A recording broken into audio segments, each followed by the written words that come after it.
Okay, you guys, seriously, this is becoming a problem, so I'm going to do this now. I solemnly swear.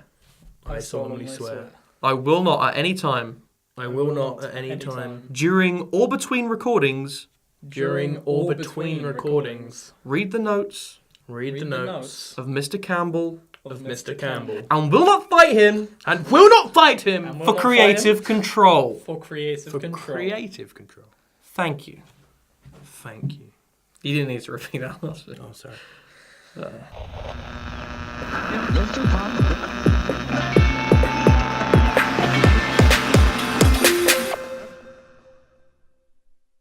Norwegian electronic music duo Röyksopp Just go with it. Just go with it. are back with a new track, Bounty Hunters.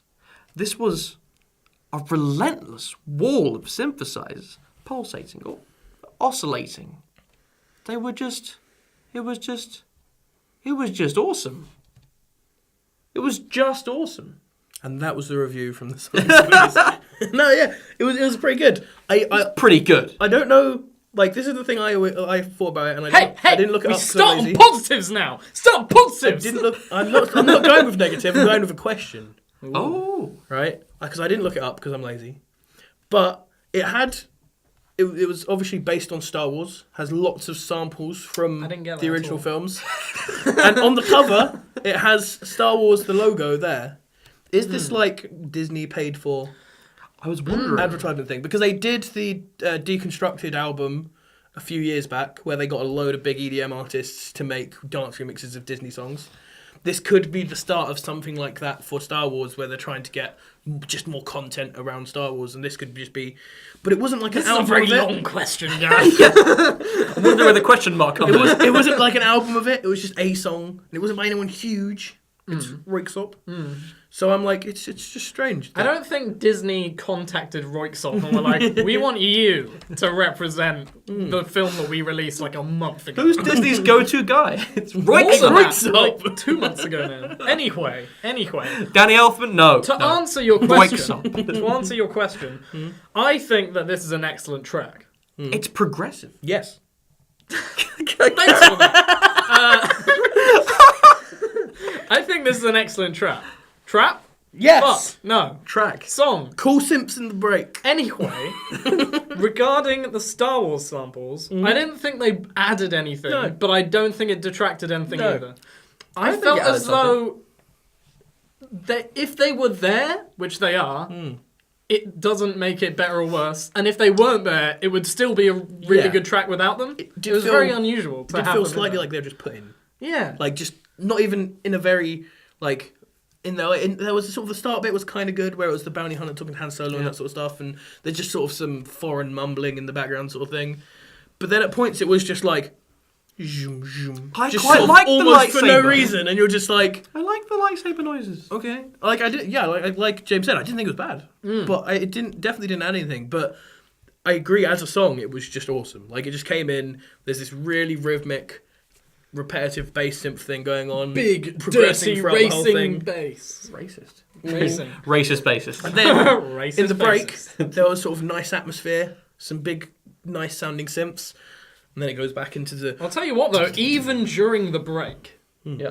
it's still like turned up to 11. Oh, yeah. It's still like, It's a big- holy shit, this is it's like a big- right in my face. Big, typical EDM production. It big never all the time. It never goes down. It just keeps ramping it up. Yeah. Like another climax, and you're like you're riding that wave all the way there. You're like, oh yeah, baby. This song is typically well done EDM production, where it seems to start on the limiter and just get bigger and louder throughout the whole song somehow. Fucking amazing.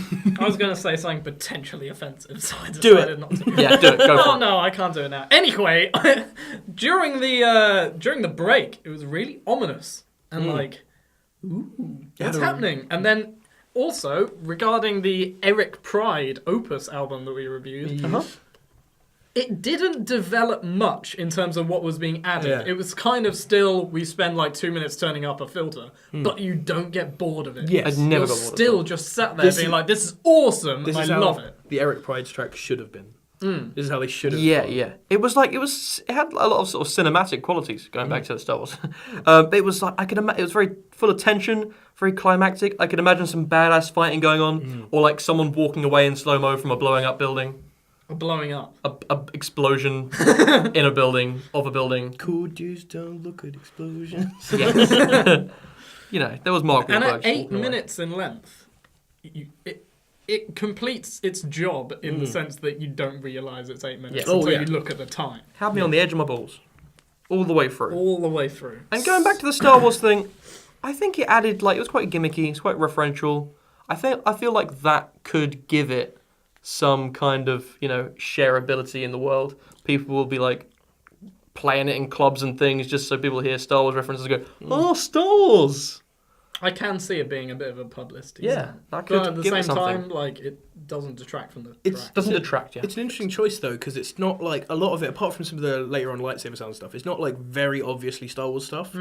It's lots of like alien speak, and then just the word "solo" is like all you get of actual Star Wars, unless you know it's Star Wars and it's like the oldest movies and stuff. It's kind of an interesting choice of stuff to pick. Yeah. Yeah, it's strange. So out of 10, what are we going to give this? I'm giving it a 9. Wow. Straight 9. That's high. Big. I'm not going to go that far, but I think an 8. I think it was a good track. It was enjoyable. I'm going to go 8. Okay, 8, 9, 8. I like it. Good. We all This is the Sonic Squeeze. Thank you ever so much for joining us in the studio this afternoon. And do. We all do. we will see you Gareth? tomorrow. Gareth? Twitter, Facebook, YouTube. Yeah, baby!